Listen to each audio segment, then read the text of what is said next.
saya berkata asnada fihi hadits Jabir, jadi al-mutaqaddim beliau meriwayatkan hadits Jabir yang telah lewat, jadi pada juz yang kedua kitab jadi Al-Khumus. Bab ini para ikhwati azaniyallahu, hadis yang kita baca dahulu, kita baca sekelas hadisnya. Mana lihat di tab. Kita baca hadisnya. Tab. Hadis ini sudah pernah lewat di Kitabul Khumus gitu ya. Dari Jabir bin Abdullah radhiyallahu an. Yani qala li Rasulullah sallallahu alaihi wasallam, Rasulullah sallallahu alaihi wasallam pernah bersabda kepadaku, "Lau qad ja'a malul bahrain laqad a'taituka hakadza wa hakadza." Nanti kalau harta dari negeri Bahrain itu datang, aku akan memberikan kepadamu begini dan begitu. Maksudnya aku akan memberikan kepadamu harta yang banyak dari negeri Bahrain. Bahrain yang dulu sama Bahrain yang sekarang itu sama. Jadi beliau ngulang janji itu sampai 3 kali, kata Jabir. Jadi karena Jabir itu seorang sahabat yang miskin, ditinggal oleh orang tuanya dalam kondisi miskin. Tatkala Abdullah meninggal dunia, jadi Abdullah itu hartanya tidak nutupi utangnya.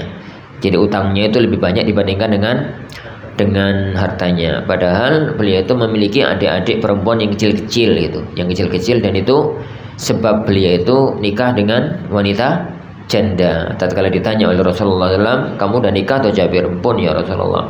Gadis atau janda? Beliau mengatakan, yani janda. Ngapain gak gadis gitu? Karena kalau gadis kamu bisa bersenang-senang lebih dibandingkan dengan janda. Maka beliau mengatakan, ya Rasulullah, saya mempunyai adik-adik perempuan yang masih kecil. Kalau saya nikah dengan gadis berarti akan nambah bebanku. Saya nikah dengan janda biar dia adalah istriku sekaligus ibu dari adik-adikku. Maka Rasulullah mengatakan, kalau gitu pertimbangannya, maka itu pertimbangan yang bagus. Lah, salah satu yang kemudian diperhatikan oleh Rasulullah Sallallahu Alaihi Wasallam kepada Jabir adalah, beliau dijanjikan mendapatkan harta, akan diberikan harta yang banyak kalau ada harta fai dari negeri Bahrain. Tapi kata Jabir, falam yaqdu malul Bahrain hatta qubidha Rasulullah. Sampai Rasulullah SAW meninggal dunia, harta dari Bahrain itu enggak datang. Harta dari Bahrain itu belum datang. Maksudnya, karena Bahrain tatkala itu kawasan itu dulu masuk di kawasan negeri Romawi, sehingga belum diambil hartanya oleh kaum muslimin pada waktu itu sampai Rasulullah meninggal dunia. Sampai kemudian datang zaman Abu Bakar As-Siddiq radhiyallahu an. Tatkala di zaman Abu Bakar As-Siddiq itulah kawasan Bahrain masuk dalam wilayah kaum muslimin, masuk dalam wilayah kaum muslimin. Abu Bakar itu mengumumkan, karena Abu Bakar tahu ada orang-orang itu yang dijanjikan oleh Rasulullah sallallahu alaihi wasallam. Abu Bakar itu mengumumkan, maka lahu indan nabiyyi dainun aw iddatun falyatini. Siapapun orang yang mempunyai piutang kepada Rasulullah dan mempunyai janji yang dijanjikan Rasulullah, maka hendaknya dia datang kepadaku, ngasih tahu gitu. Saya akan data dulu. Lalu Jabir datang kepada Abu Bakar menyampaikan bahwasanya Rasulullah pernah janjikan begini, janjikan begitu. Singkat ceritanya, kemudian tatkala harta fai dari negeri Bahrain itu datang, maka harta itu dijanjikan atau diberikan kepada Jabir sebagai janji dari Rasulullah sallallahu alaihi wasallam. Itu kisah yang ada dalam peristiwa ini. Bab qudumil asy'ariyin wa ahlil Yaman. Bab datangnya orang-orang dari kabilah Asy'ari. Jadi dari kabilah Asy'ari, semacam Abu Musa al-Asy'ari itu dari kabilah Asy'ari. Wa ahli Yaman, dan orang-orang yang datang dari negeri Yaman. Wa qala Abu Musa, berkata Abu Musa al-Asy'ari, anin Nabi, dari Nabi sallallahu alaihi wasallam, beliau sallallahu alaihi wasallam bersabda, menyebut kabilah Asy'ari gitu ya. Hum minni wa ana minhum.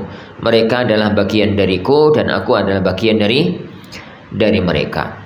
An Abi Mas'ud, dari Abu Mas'ud Al-Badri. Dari Abu Mas'ud Al-Badri, bukan Ibnu Mas'ud ini, Abu Mas'ud ya, Abu Mas'ud Al-Badri. Beliau disebut dengan Al-Badri bukan karena ikut Badar, tapi karena beliau pernah tinggal di Bukit Badar. An Abi Mas'ud Al-Badri anna Nabiyya, bahwasanya Nabi sallallahu alaihi wasallam qala, beliau mengatakan, al-imanu hahuna, jadi iman itu di sini tempatnya. Wa asyara bi yadihi ila al-Yaman, dan beliau mengisyaratkan, menunjukkan tangannya ke arah negeri Yaman. Wa ghilalul qulubi fil faddadin, dan hati yang keras itu adanya di faddadin. Dalam catatan kaki beliau mengatakan humul ladina ta'lu aswatuhum fi hurusihim wa mawashihim. Faddadin itu orang-orang yang suaranya kencang-kencang karena mereka biasanya gembalakan kambing, gembalakan unta dan yang semisalnya, sehingga suaranya liri-liri itu enggak dengar. Wa ghilalul qulubi fil faddadin inda usuli aznabil ibil, yaitu orang-orang yang selalu berada di belakangnya ekornya onta, yaitu tukang gembala onta. Min haitsu yatlu'u qarna asyaitan, di mana jadi di situ adalah bangkitnya atau munculnya dua tanduk setan, Rabi'ah wa Mudhar, yaitu kabilah Rabi'ah dan kabilah Mudhar. Hadis ini berikan azanillahu wa iyyakum. Beliau sallallahu alaihi wa ala alihi wasallam menyebutkan bahwasanya Allah itu melebihkan satu kabilah dibandingkan dengan kabilah yang lain, melebihkan satu daerah dibandingkan dengan daerah yang lain.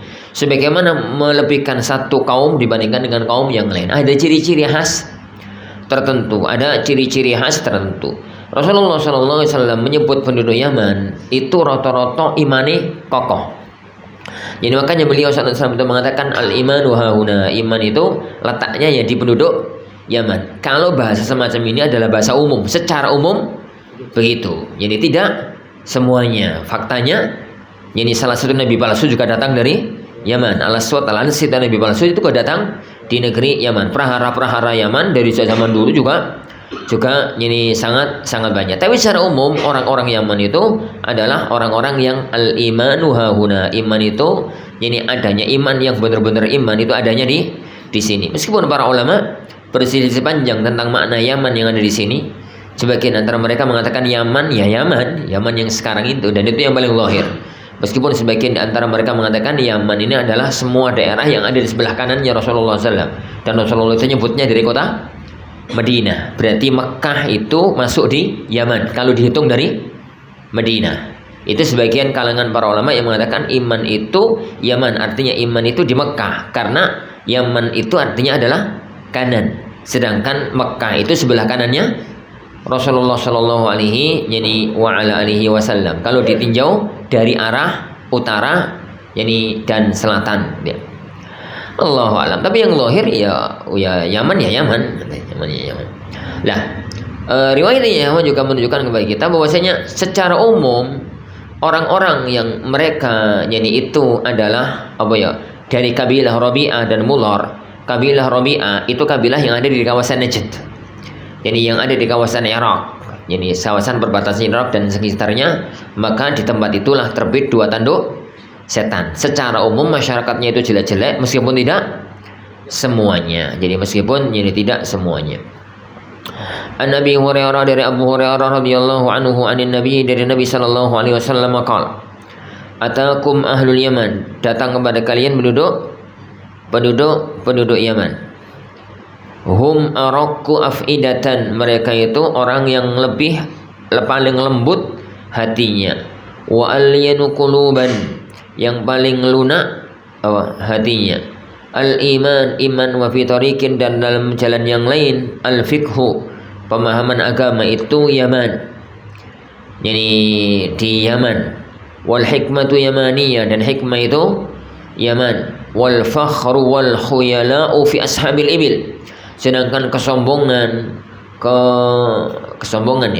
itu adanya di orang-orang yang memiliki onta. Was sakinatu wal waqaru fi ahlil honam, sedangkan as-sakinah, ketenangan dan ketenangan gitu ya, kelembutan dan ketenangan itu fi ahlil honam, adanya adalah bagi orang-orang yang memiliki kambing. Wal fitnatu hahuna, dan fitnah akan muncul di sini. Hahuna yatlu'u, yani qarnu syaitan, di sini akan muncul tanduk setan. Di sini itu akan muncul tanduk setan. Hadis ini para ikhwan azanillahu wa iyyakum enggak jauh dari hadis yang sebelumnya. Yani Rasulullah mengatakan akan datang kepada kalian suatu ketika nanti orang-orang dari penduduk Yaman. Yani orang-orang dari penduduk Yaman. Lalu beliau menyebutkan secara umum orang-orang Yaman itu hatinya halus-halus. Yani apa ya? Hatinya itu lembut dan beliau mengatakan iman itu, pemahaman agama itu adanya di sana, adanya di Yaman. Hikmah juga adanya di Yaman. Itu menunjukkan keutamaan yang dimiliki secara umum oleh masyarakat negeri Yaman. Ya, yang kalau Anda bayangkan ya, kalau Anda gambarkan dengan negeri kita, yani kabilah itu kan punya ciri khas yang beda-beda. Kabilah itu kan jadi punya ciri khas yang beda-beda. Ini Jawa itu rata-rata gini. Ini wong misalkan Madura itu rata-rata loh ya. Ini rata-rata itu gini. Ini ana wong ngene-ngene, wong di Madura pantes misalkan. Ya, karena memang Madura. Lah, itu kok napa kok gini. Wong di to. Wong misalkan wong Gresik, oh pantes wong Gresik. Ini kawan gak begitu. Wong Gresik kok koyo ngono ya, misalkan ngono ya. Itu karena gak lumrahnya begitu, ternyata begitu. Itu tuh nyeni sunnatullah bagi alam. Jadi nyeni sunnatullah di alam semesta itu semacam itu. Ada yang kelebihan tertentu yang Allah berikan kepada satu daerah. Yani yang Allah Subhanahu wa taala yang diberikan kepada satu daerah. Baik. Yang berikutnya ya, kawan, beliau mengatakan, jadi al-fakhru wal hulaya'u fi ashabil ibil. Jadi biasanya wong-wong sing duwe apa? Sing duwe unta yang banyak, yang tukang gembalakan unta itu rata-rata lho ya, wong itu nyombong-nyombong. Ini rata-rata orangnya itu nyombong-nyombong. Lah, sedangkan orang-orang yang gembalakan kambing itu rata-rata wongnya lembut-lembut, anteng-anteng. Kenapa udah azaniyalikum? Setiap binatang itu punya ciri khas tertentu. Ciri khas jadi tertentu. Secara umum kambing itu apa ya? Gembalakannya itu enak. Digiring di tempat terbuka, ya wis makan gitu. Terus wongnya tinggal turu, tinggal opo, wanteng di situ gitu. Dia unta ya, unta itu jangankan tinggal tidur, lengah dikit itu sudah lenyap, sudah hilang. Makanya Rasulullah SAW menyebut unta itu setan.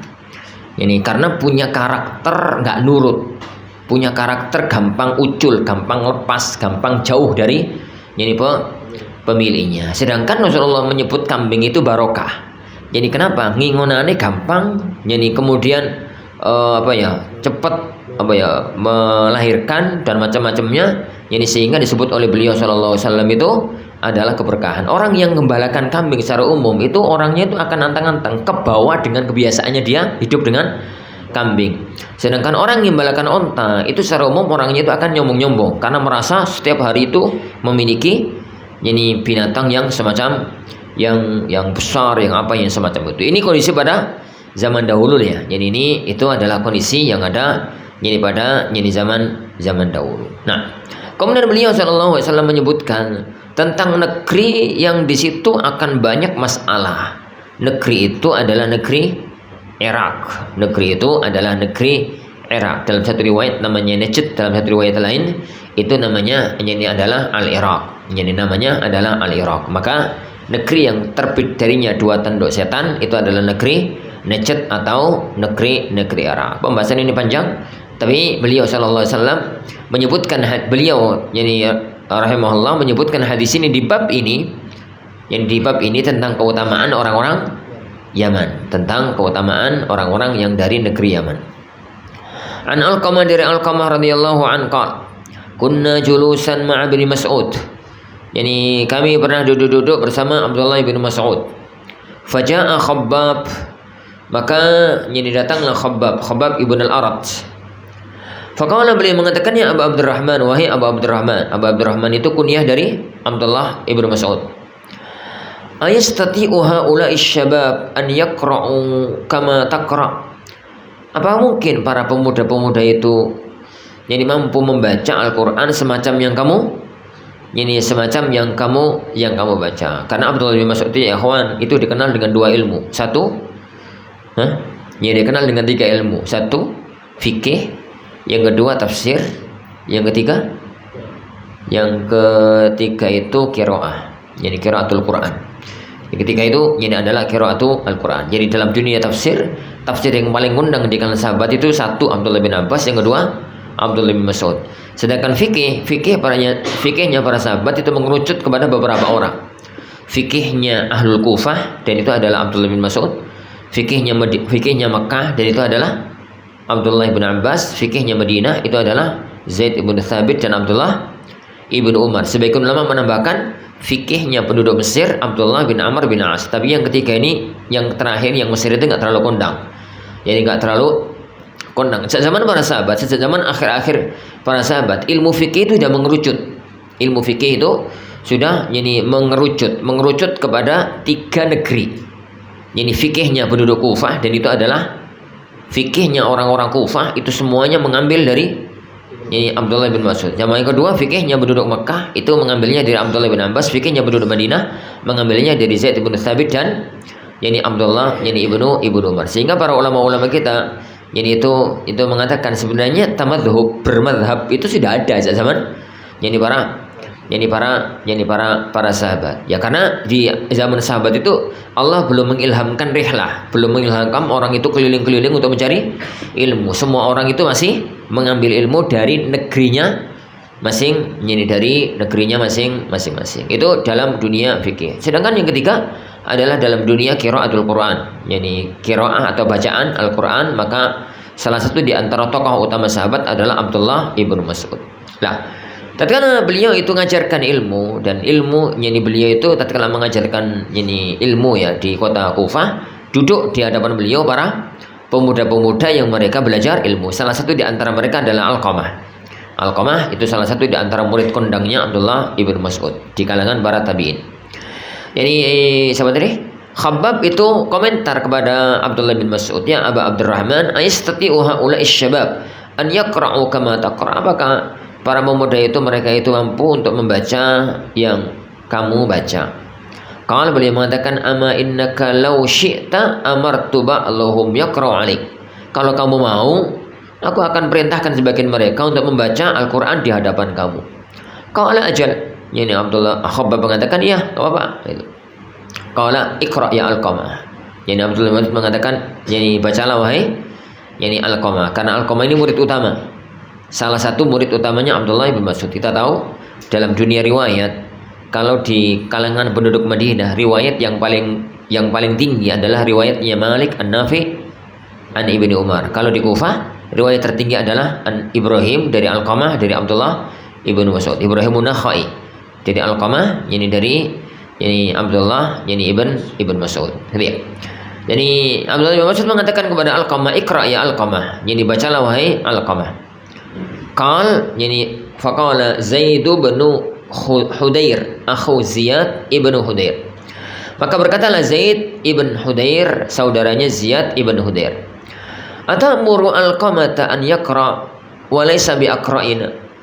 Apakah kamu memerintahkan Alqamah untuk baca, padahal dia bukan orang yang paling pintar baca di kalangan kita. Qal Ibnu Mas'ud mengatakan, ama innaka in syi'ta akhbartuka bima qala an-nabiyyu fi qaumika wa qaumih. Kalau kamu mau, aku akan menyampaikan kepadamu yang disabdakan Rasulullah tentang kaum kamu, fi qaumika wa qaumihi, tentang kaum kamu dan kaum kaum dia, tentang kaum kamu dan kaum dia.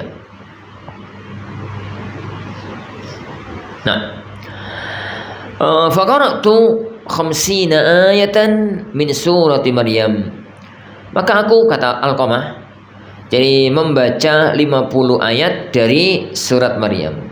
Faqala Abdullah, maka berkata Abdullah, kaifa syi'ta? Kaifa tara? Bagaimana pendapatmu dengan bacaannya dia tadi? Dia mengatakan qad ahsan, bacaannya bagus gitu. Qala Abdullah, berkata Abdullah bin Mas'ud, ma aqra'u syai'an illa wa huwa yaqra'uhu. Aku tidaklah membaca Al-Quran kecuali dia juga membaca yang semisalnya. Tsumma iltafata ila Khabbab. Kemudian Abdullah bin Mas'ud itu menoleh kepada Khabbab. Wa alaihi hatamun min dhahab. Tatkala itu Khabbab memakai cincin dari emas. Faqala alam ya'ni li hadzal khatam an yulqa.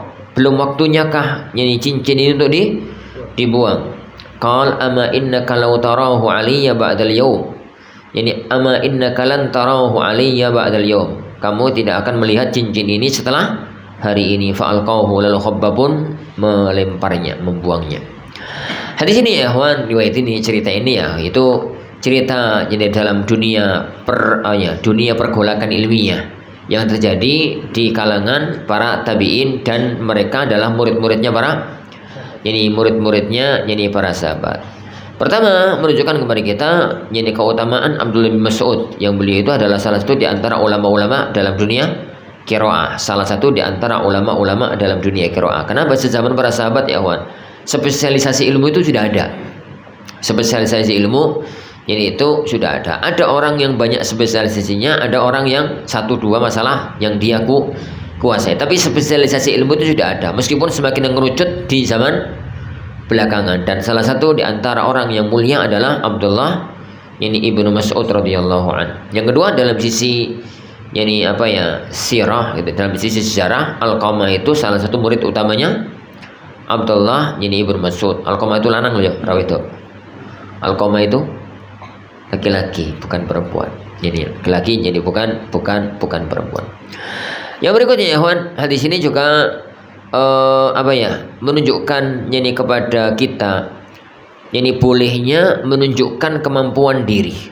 Bolehnya untuk menunjukkan kemampuan diri bagi orang yang kepingin untuk mengetahui kemampuan diri kita. Dalam kondisi semacam itu kemudian tawallu, itu malah nggak benar. Kadang-kadang memang harus menunjukkan kemampuan diri supaya kita dikenal sebagai orang tertentu, dan dengan itu bisa mengetahui atau bisa digunakan untuk menyampaikan kebenaran. Nah, riwayat ini juga menunjukkan kepada kita pergolakan antara orang yang beda kondisi, perseteruan antara dua kabilah, perseteruan antara dua yang memang bersaing. Kalau zaman sekarang perseteruan antara dua pesantren, dua ustadz, itu sebenarnya zaman biyen ya kayak gitu.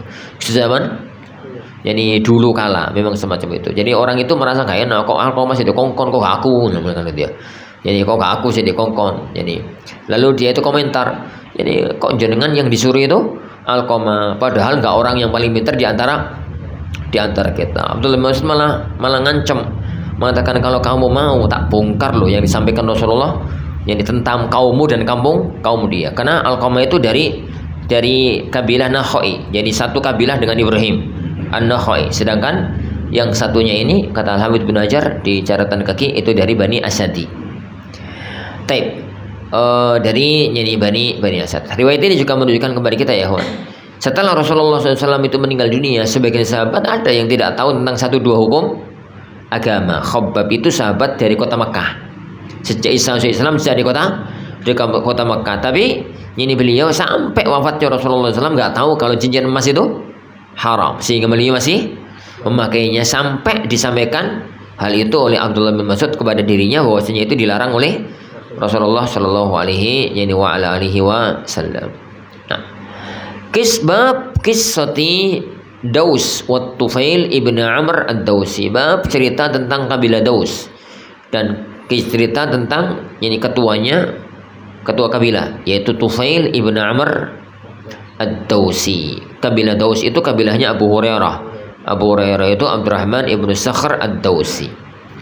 Bab kisati wafdi Tai, bab kisah utusan dari kabilah Tai. Wa hadithi Adi ibn Hatim, dan cerita atau kisah tentang Adi ibn Hatim at-Ta'i. Ini Adi ibn Hatim at-Ta'i. Hatim at-Ta'i itu orang yang saling kondang dengan dermawannya. Orang yang paling kondang dengan dermawannya. Jadi orang-orang Arab itu nyebutkan tentang sosok-sosok tertentu, maka yang disebutkan sosok-sosok utama. Bicara adil, mereka yang mereka sebutkan itu adalah Umar bin Abdul Aziz atau Umar bin Khattab. Bicara penyair yang mereka sebutkan Imru'ul Qais. Bicara orang yang adil yang mereka sebutkan Ahnaf bin Qais. Jadi Kalau bicara dermawan yang mereka sebutkan Hatim At-Tai.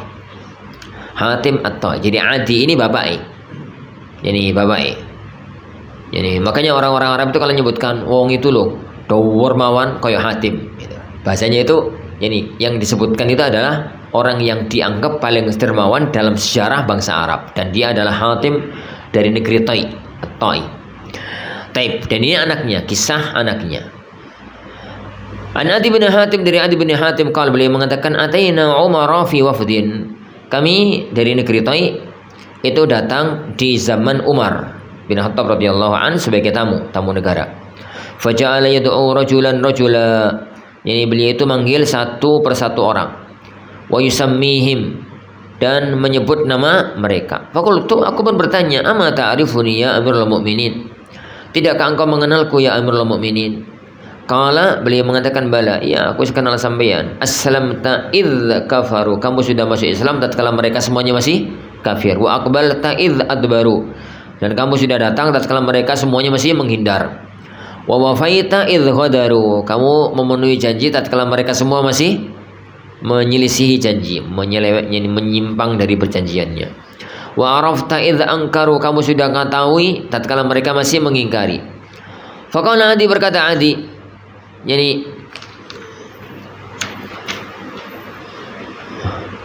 qala Adi, berkata Adi, fala ubali idzan, kalau begitu aku itu enggak peduli lagi dengan apa yang terjadi.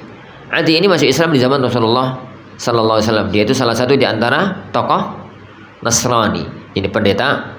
Jadi salah satu di antara pendeta Nasrani yang kemudian masuk Islam di zaman atau di akhir-akhir masa keislaman di zaman Rasulullah sallallahu alaihi wasallam.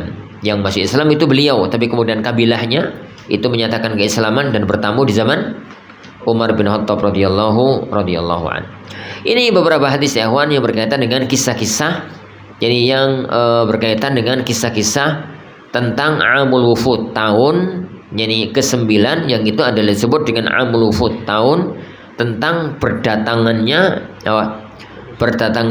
kabilah-kabilah di luar Jaziratul Arab atau di luar kota Madinah, datang ke kota Madinah untuk mereka menyatakan keislamannya. Dan itu yang menjadi sebab jadi kenapa Rasulullah SAW pada tahun 9 itu tidak menunaikan ibadah haji, padahal di akhir tahun ke-8 atau awal tahun ke-9 itu diperintahkan oleh Allah untuk menjalankan ibadah haji.